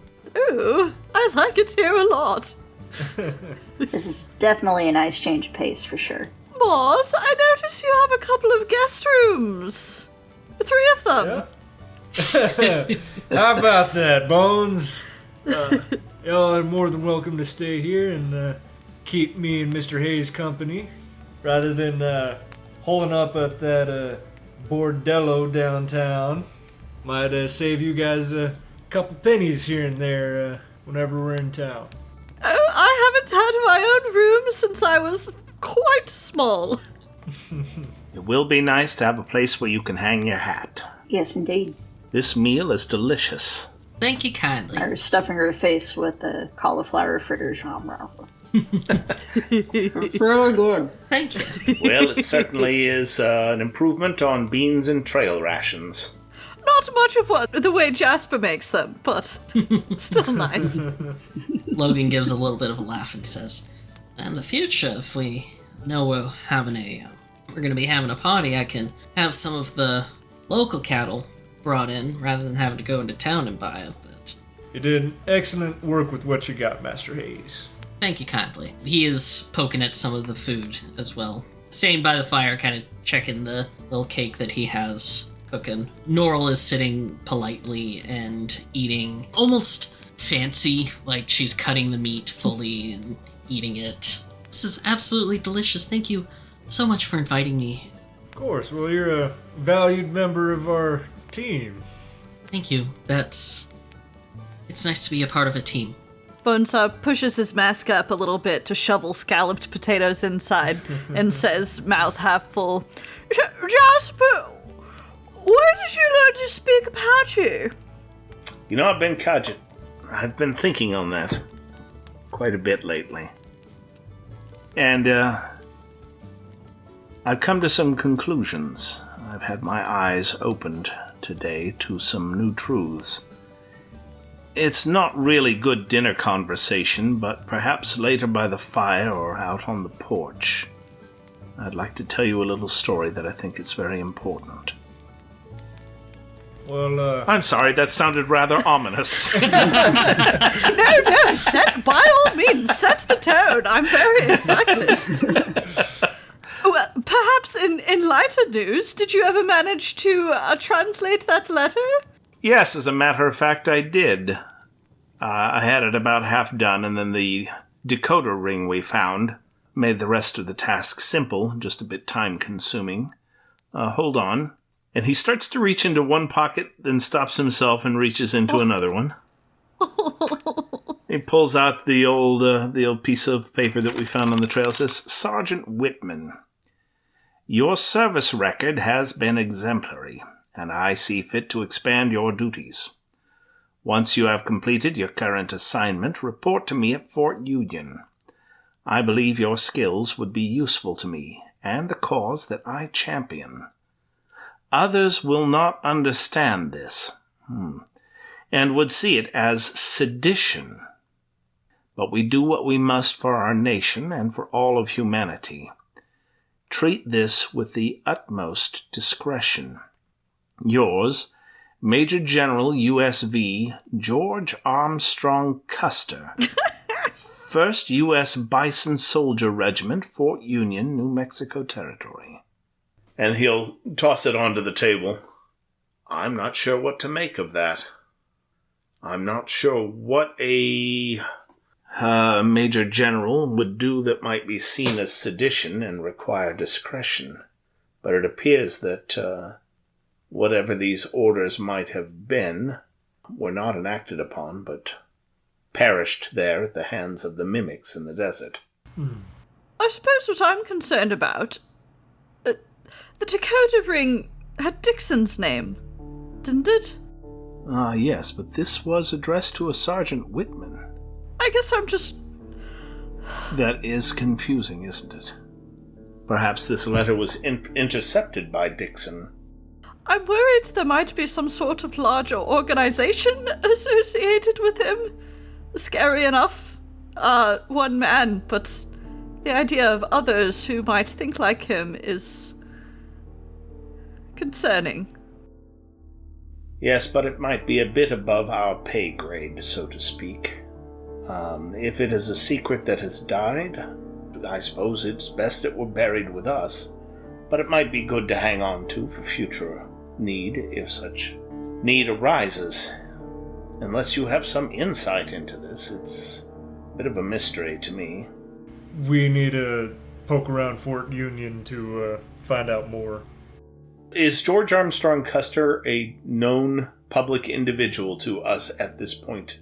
Anybody who has it can roll a knowledge nobility check for me. I have no ranks in that. Can you roll it untrained? I will say, yeah, he was in the news enough recently that you all might know something. Okay, I got a 23. Okay, a 23, a 20, a 12, and a 9. Myra, you don't recognize the name at all. Jasper, you recognize the name, but just that it's some sort of general. Bonesaw, you know the name, that he was a general, that he fought for the Union, was transferred to the cavalry, and had been in a few important battles. That's all you know. Moz, because you're a bard and you can make a lot of these checks untrained and know more information about it, and you hit the DC 20, you know, in addition to all the stuff that Bonesaw knows, that his last major battle was Battle of Little Bighorn. Moved up a couple of years. The thing is, his entire company died, except for him. He is the only survivor. There are claims that he didn't survive and that he came back from the dead, but he has vehemently denied all of this. In addition, you know that this was like a major snafu, and he was transferred out to Fort Union as what was seen as a bit of punishment. Well, it seems that our good friend the General is under a little bit of operational punishment. Had a military operation go south, and a little bit of controversy associated with whether he died and came back or survived a soul encounter after losing his entire company. But very controversial name, that. Not to make everything about me, but does that sound kind of like me, though? There are some similarities, yes. Similarities to you and I. Possibly. More to you, I would think, but... Only one way to find out, and that's at Fort Union. What was it like when you came back, Jasper? That's what I want to talk to you about. So, if we're finished eating, why don't we all move over by the fire? Master Hayes, I believe I have something that might help you with cleanup. Moz has a new spell. Oh. Bibbidi bobbidi boo. You all watch as Moz plays a tune on his fiddle, and all the dirty plates and cups start to rise up and start moving their way towards the basin to go get washed. As Moz casts Unseen Crew. That's amazing. Logan is starting to say, like, oh no, that's fine, I'm happy to... Holy shit. And he's just sitting back and watching, and he's pulled out, like, this cake in a pan, and he's just holding it while everything's getting cleaned up, and he's just... Well, that is a mighty fine piece of help there, Mr. Moz. Don't mention it. Just stretching my fingers a little. Thank you kindly. It's quite nice of you. I love this so much. And he comes down and sets down the tray and says, little bit of lemon cake for you. Ooh. Well, thank you kindly. Yummy. Noral gives him a little nod and he says, I'll go finish turning down horses for the night. Let me know if you need anything else before bedtime. Thank you for stopping by. Thanks, Logan. Logan gives a little bit of nod, looks over at Noral and says, Miss Potts, and he exits. Noral is going to stand up and say, I appreciate it. It was a delicious meal. I don't want to. It's been a bit of a trying day, and I have some notes I have to finish taking up. Honestly, it's nice having somebody some people that I can talk to about all of this and my theories and such. Thank you all. Yeah, of course. Stop by anytime. Thank you for coming, and you're welcome to stay if you want to. Don't feel like we're chasing you off. I didn't mean to sound, I said, ominous. Of course not. I have some work that I usually am working nights in addition to working days. Well, find some time to sleep, will you? We'll find some time, I suppose. Good evening. And, if you ever need me for anything, she pulls a small, looks like a carved scarab beetle in a piece of sandstone. She slides it across the table. Just crumble this in your hand, and I will come as quickly as I can. That is so indescribably cool. She specifies that when you do that, her friend is going to be showing up, not necessarily her. So. Okay. Who wants to hold the panic button? I was thinking more bat signal, but Both is applicable. She also specifies that she can't necessarily travel far without, like, far quickly. She's still limited by time and space. Mm-hmm. Like, if you're in Denver and crumble it, it's going to take her a few days to get there. But she will We try. got you, Blake. Yeah. I don't mind carrying it. I just feel like Bonesaw knows Noral less well. I vote Myra. Yeah, Myra, hold on to it. Yep, she takes the beetle and nods and says, take care of yourself, Nora. Thank you. You too. Good evening to you. Good evening. And she steps out. I vote that all peculiar trinkets first go through Myra's hand from now on. Why? Because haven't been cursed yet, or I haven't... You have a collection. I mean, the coin, the scarab beetle. Well, that's true. I do have a collection kind of Haven't going touched any of the cursed weapons yet. Good luck. Speaking of peculiar trinkets, and Bonesaw will relay everything he learned from Caden, including maybe don't make wishes around the coin as he returns it to Myra. The coin is still vibrating, by the way. Oh yeah, it got activated, didn't it? It's also, moving a little bit now, but that's probably fine. I think I know what it might be.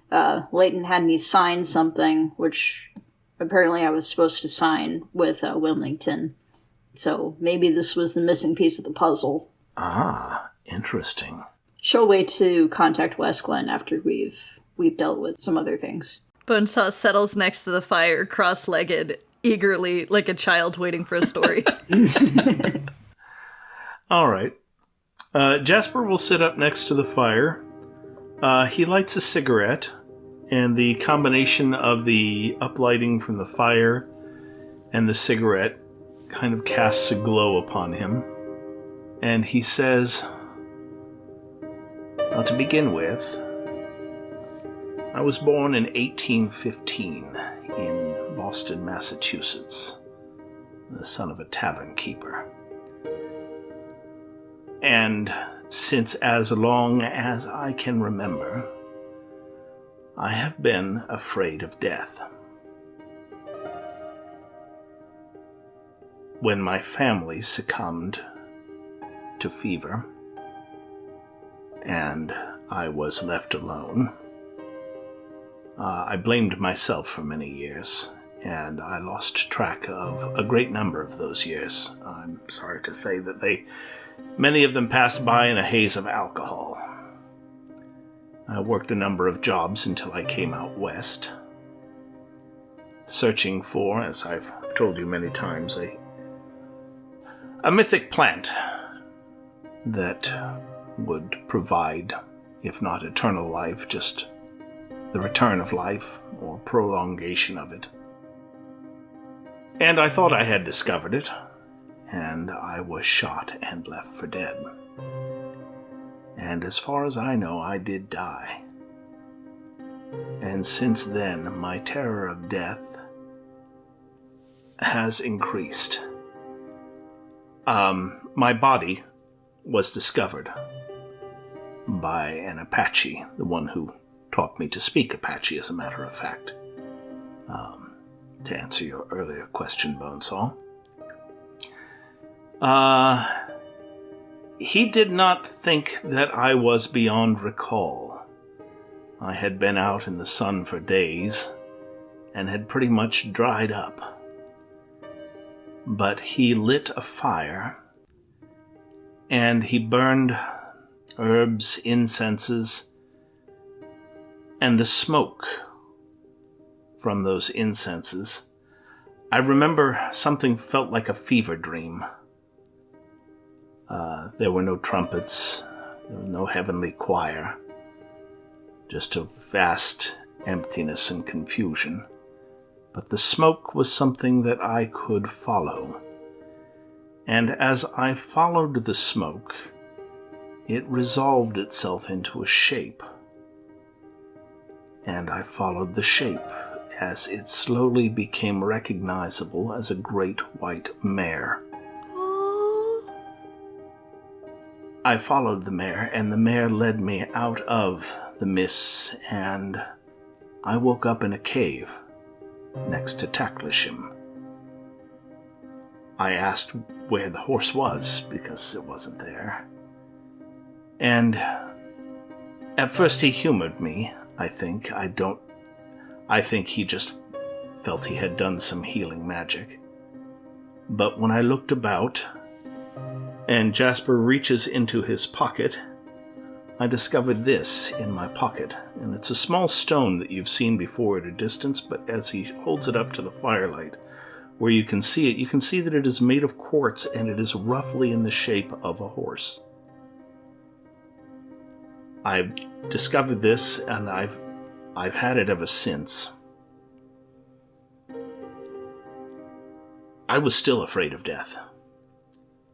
Moz, when we discovered the nature of your violin and the implications of that, struck me to my very core.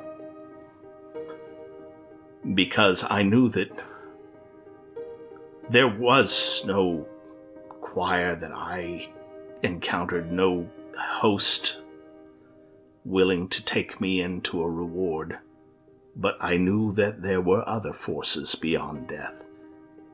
Forces inimical and vastly indifferent to our well-being. But today something happened.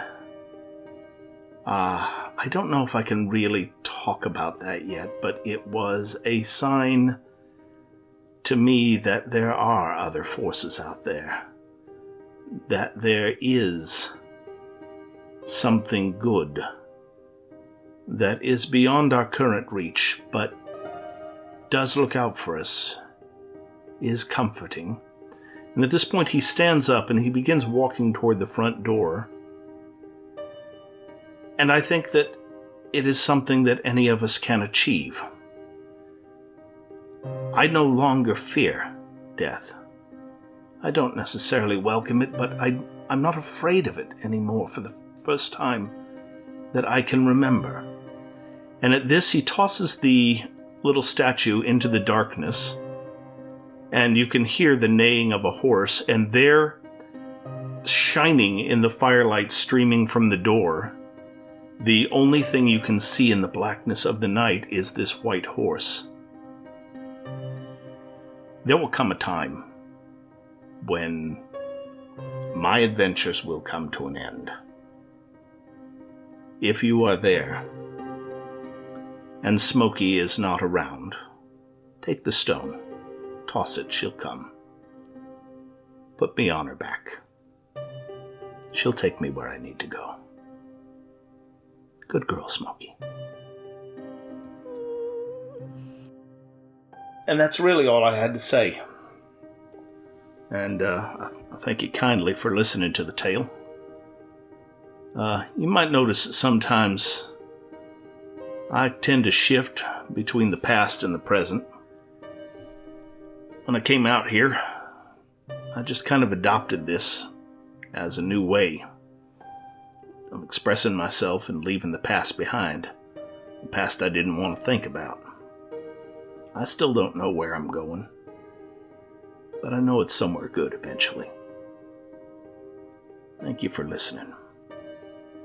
And he is going to head off to the bedroom he has chosen, and he's going to go to sleep. Bonesaw intercepts you and pulls you into a hug. He returns it, pats Bonesaw on the back. I'm really glad you're here. It's nice to have another, zombie buddy. Take heart. It's not all bad. Good night, Bonesaw. Good night, Jasper. And he is going to close the door, and he's going to go to sleep. And he's going to sleep a nice dreamless sleep with his hand over his left breast pocket.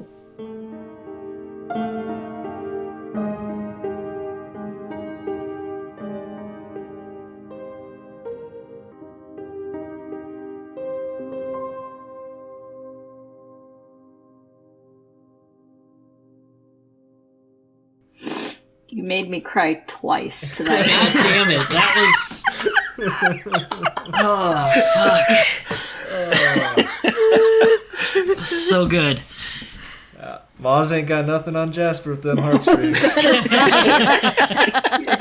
I feel like the three of us are like standing sort of stunned outside of Jasper's door, like...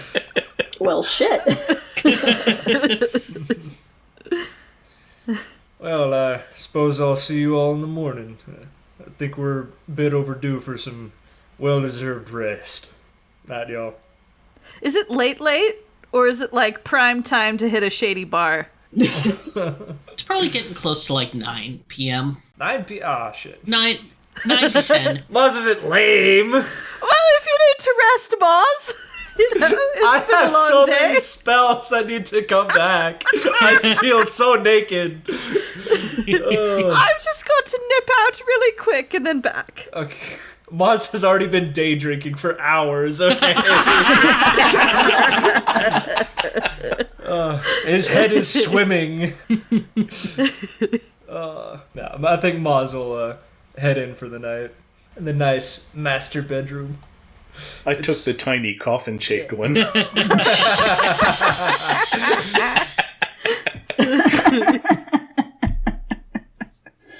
Myra, what you gonna do? I think she's gonna go to her room and sit on the bed and think long and hard about what Jasper said. And then I think she's gonna pull out the coin. I think she admires Jasper a lot for the good person that he is, and I think when she looks at the coin, it's a little reminder that she's capable of doing good things too, and I think she kind of clutches that and goes to bed. Oh.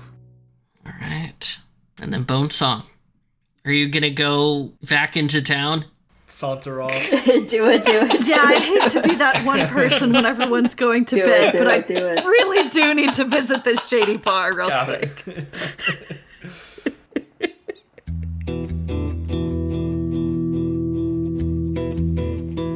Bonesaw goes to the Throne Shoe Tavern. As you walk in, there's somebody playing music on this old honky-tonk piano. Somebody's playing like on a banjo in the back. Not great, but a little bit. It is rowdy in here. There's a lot of fights, drinks going back and forth. Every once in a while, there's just this thunk of somebody getting the shit kicked out of them when somebody calls them a liar for cheating at cards. There's a lot of cheating at cards going on at various games. And standing behind the counter is Casey Long, the blue-scaled Eastern Dragonborn. Long horns. He's wearing his nice little suit. White hair coming out of his head. Wiping down the counter as you enter. Oh, this looks like a fun group. Bonesaw moseys up to the bar and slides into a stool and just holds up a finger. He doesn't know what drink he's gonna get, but... The fuck do you want with that? I don't know, a drink. Do you make a blue blazer? Ellie made one for me the other day. Oh, no. When you say this, the banjo suddenly just... Ding! And the entire bar goes a little bit quiet. Or... whiskey? Oh, you want... No. No. For a... Wow. For a connoisseur like yourself, I'll make you a blue blazer. Isn't that right, fellas? Give the prissy fancy man a blue blazer. Oh, just like Ellie makes down at the snake pit. Oh, well, that sounds great if you know how to make one. Oh, yes, absolutely. It's quite easy. You know what? How about I do you one better? A blue blazing punch. You want a blue blazing punch? Oh, that sounds great, yes. No. He cracks his knuckles and fucking what a socks you bad right in the idea. face. And then immediately there's this loud, the piano, and like somebody punches somebody else, and just for a second, Bonesaw's lenses on his mask flash red, and he starts to swell a little bit, and then he kind of reins it in. Another person throws a punch at somebody else. Somebody gets thrown across the table, and then somebody yells, "Bar fight!" And it is just chaos all of a sudden. Bonesaw, you're in the middle of a fucking bar fight. Bonesaw debates. If he beats somebody up, does that mean he belongs? Are they more likely to accept him? Mayhaps. As he's pondering that, this roughneck just grabs him and like hucks him across a table. Bonesaw's eyes go full red and he swells into his muscly form and says, "You want a bar fight? Let's have a bar fight!" Okay. He grabs a chair and cracks it across somebody's back. Lots of people are fighting it out, just duking it out. It is an entire crowd that you're facing right now. What is Bonesaw's overall goal with this fight? Have a good time. He's not out to kill anybody. Okay. But he wants to show that he can rough it with The boys. the best of them. He should come out of it with a few bruises, but having given other people a few bruises. Okay, go ahead and just give me a straight attack roll. 16. Okay, I rolled a 3. give me 2 more. Okay. A 31 and a 19. Wow, okay. Yeah, so over the course of the next 5 minutes or so, it is just a full-on brawl. You know, people are picking people up, throwing people across. You and Casey actually grab a guy together by the hands and legs and just 1, 2, right through the glass. Huzzah! Bonesaw wants to smash somebody's face into the piano so it makes a clonk, clonk, clonk sound on the keys. You grab somebody who was like coming at you with a chair. You just grab them. Doom, doom, all the way, full arpeggio, just all the way down. I can't believe we're missing this.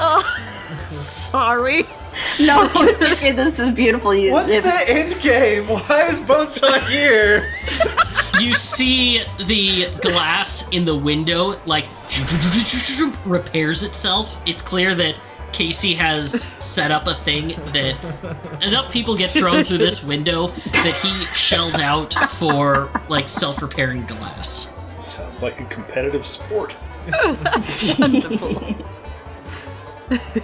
After about 5 minutes, it seems like most of the people have kind of started to burn themselves out, and it's at this moment that the door is kicked open and a shotgun rings out into the ceiling, and Sheriff Cat stands there and says, "That is enough! Gods above, Casey. How many times do I have to tell you to not, you stupid motherfucker?" Bonesaw takes the two people he was smashing into each other and hides them behind his back. Casey, who is sporting like a big shiner over one of his eyes, says, "It's all in good fun, right? Right, lads?" Yes, it's just lots of fun. So fun. Sheriff Cat. Talina. Sheriff Cat Talina. You, of course you're here. What's that supposed to mean? This is gonna be another fine, Casey. Yes, all right. Pulls out like $3, passes it over to her. She puts it into like a little satchel and says, "Clean up this mess." And she walks out. Well, that was a rousing good time. Bonesaw starts like picking up chairs and things and making himself generally helpful. Yeah, people start to do the same. A couple of them who got the worst of the fight are making their way out. Casey starts pouring, just sets out like 20 shots and just goes down the line with a bottle of whiskey, spilling it the entire time, filling them up for people to get as they are settling back in. Bonesaw takes a shot, and then as everybody else goes back to their things, he'll lean forward on the bar and say, "So, the reason I'm here, now that we're buddies, you know." Oh, we're not buddies. That was just your penance for mentioning that snake's name in my house. Oh, well, I've done penance, so now we can chat. Do you happen to speak riffraff, or know how to read it? I need a translation done. You're fucking joking, right? No, not at all. Bonesaw slides a napkin with some writing across the bar. Casey picks it up, looks at it, reads it, sets it down. No, seriously, you're joking, right? I can pay. How much? How much are you asking? $20. Done. Bonesaw will hand him $20. Damn it. Highway robbery. He considers, pulls out a fountain pen, pulls out a bottle of ink, looks at it, it's like smashed. He tosses it behind himself, pulls out another one, and writes out the translation for what you're doing and passes it over. Wonderful. Also, if I might say, don't go asking people if they speak riffraff. Not exactly the best way to make it sound like you're on the level. Okay, but between you and I, how else would I find someone to do this sort of thing? Simple. Say that you met the person's friends about a week back. Just walk up to someone and say, I met your friends about a week back. If they're in the know, they'll respond in kind, like, oh, I hope they were nice to you. Good to know. Thank you for that. Bonesaw will take another of the shots and knock it back and say, well, I'd better be getting back. Yeah, you better. Oh, and one last piece of friendly advice. What's that? Don't come around these parts again, especially if you're going to be rubbing elbows with that Ellie fella. I suppose I'll just have to choose one or the other, won't I? Exactly. Man, what a dick. Well, you have a nice night. You too. When Bonesaw returns much later at night, he's gonna look like fucking shit. He got the shit kicked out of him. Myra's up getting a midnight snack and sees Bonesaw just walk past and be like, where the hell have you been? I went to that place, the Throat Chew Tavern, but I asked for a fancy drink and they didn't take kindly to it. Oh, yeah, that fella Casey Long. You okay? Oh, nothing that I can't fix. Bonesaw, like, sets a bone. An audible crack. Did you get him? I gave as good as I got. There you go. All right. Good night, Myra. Good night. And, be careful. The next time I might join you. Absolutely.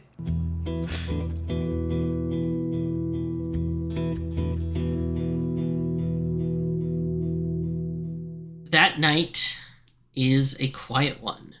Moz only needs 2 hours of sleep because of one of the magic items he has. Can you spend the rest of the time indoors trying to create the gloves that he has the supplies for? Yes, it'll take you 2 days in total, Yeah. but 8 hours in a day. So, essentially you'll be able to get halfway done on the first day. Okay, cool.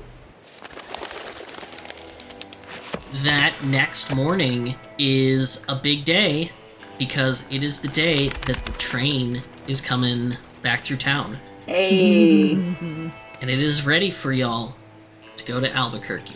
All right. So what do you do for the day? When does the train leave? The train leaves about midday. Okay. Bonesaw gets up in the morning and goes to check on the cart. If anyone happens by him out in the open while he's working on it, they notice that he is painting some additional symbols on the border around his big sign. Moz has very little to do in town. I think he'd accompany Bonesaw. What symbols are you writing up there, Bones? Oh, just a little message for, the sort of people who know how to read that thing. I didn't realize you were fluent in riffraff. Not fluent. I got someone to do a translation for me. Moz might be, fluent. Bonesaw did not know that. No one knew that. Nope. But Moz. For no particular reason, Zach, you should check your Discord. You can read it out loud if you want. As read on Bonesaw's wagon, dry county, wet wagon, illicit goods sold here, can acquire bodies, haven for undead. The new thing that is being added is seeking psychomancer, leg for sale? The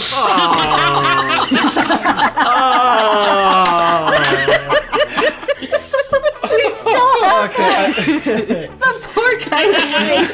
I'm glad I don't read riffraff. Yeah, I was gonna say, very good thing we don't. I think Moz will just silently throw up in his mouth and just take a 5-minute break. Leg for sale. I love that. Oh boy. Okay. Bones, I gotta say you are one of the most messed up people I know.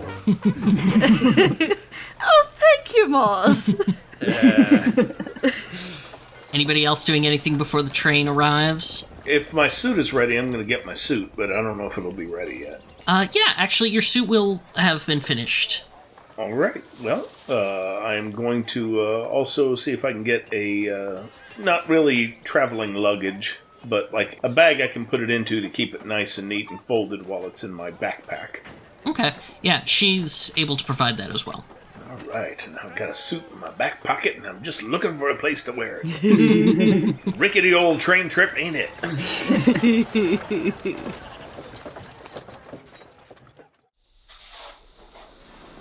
Around midday, you all hear coming up from the south just the of a train pulling into the station. This train, it's bad, y'all. You're looking at the boiler on the engine, and you see several of the rivets have popped already and have been reattached in a different place. There's rust streaks going down the side. The smoke coming out of it, rather than this nice clean white cloud, is just this oily black coal sludge of a cloud. When it brakes to stop at the station, it just gives this really, really rough grinding sound. It does not sound like it is in good shape. But it has arrived, and they start unloading. Most of the people getting off are more of the Chinese immigrants, a lot of the workers that you saw further down the line. From the Blackburn camp? From the Blackburn camp, yeah. Interesting. Any gnolls? Yeah, you see what appears to be a small family of gnolls. A mother, a father, 2 small children, but none. There doesn't appear to be any. Gnoll enforcers. Yeah, gnoll enforcers.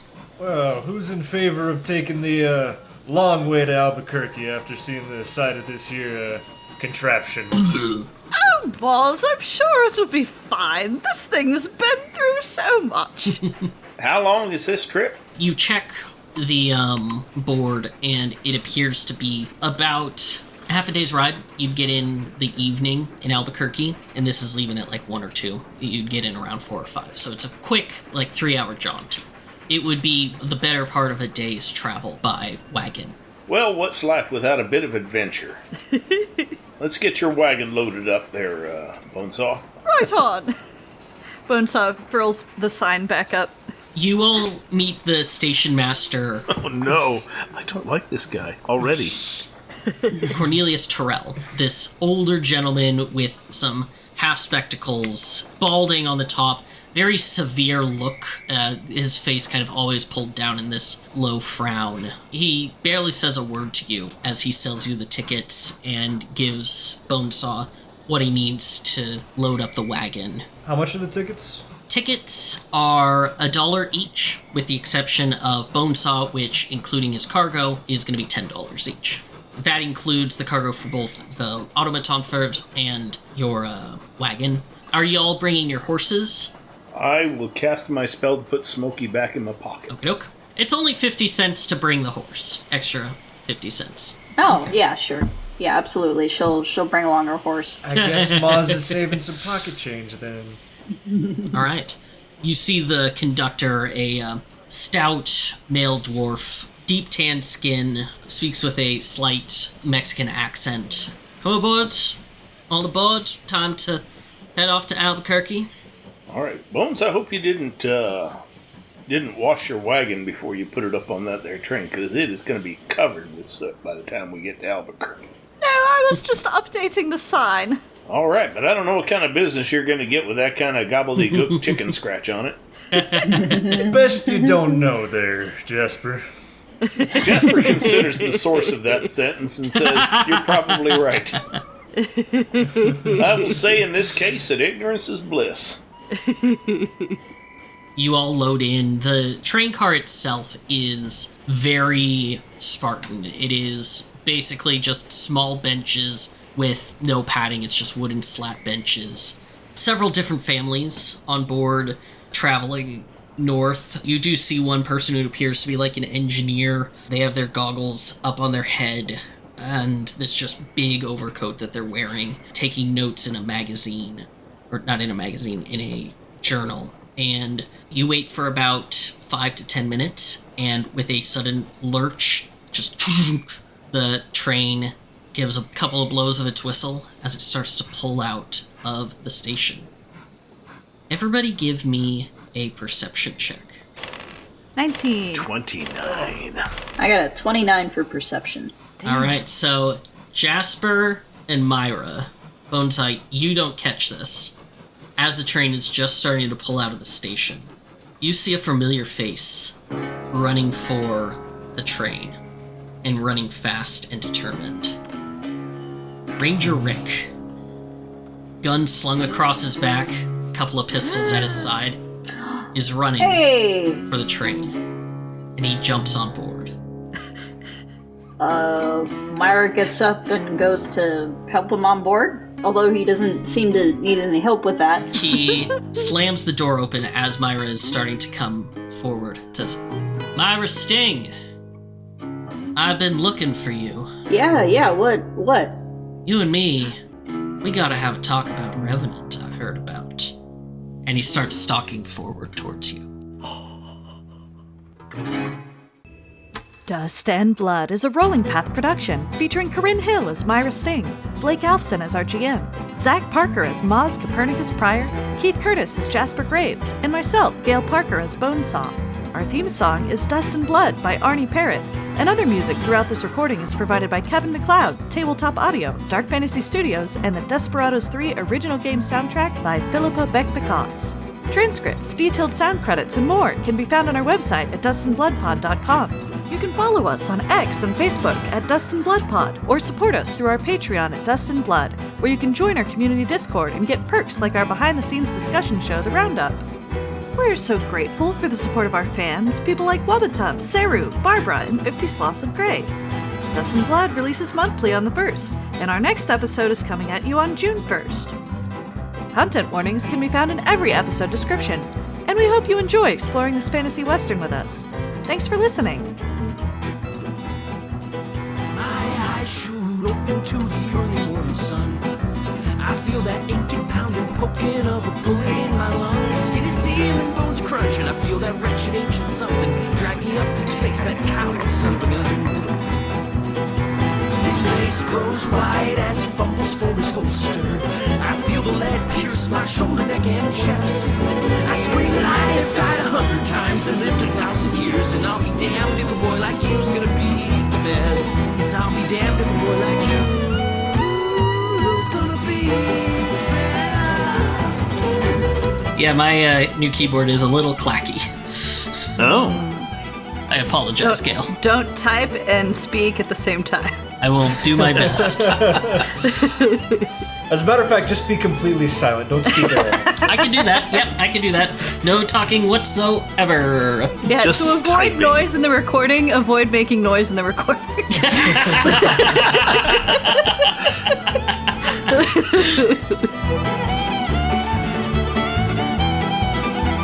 With a 25, I beat the DC, and Noral should regain 4 hit points per level. That is going to be 36 hit points that she gets back. Dang. So that tells you something about her. Why don't you use that on Moz more? I forgot I could do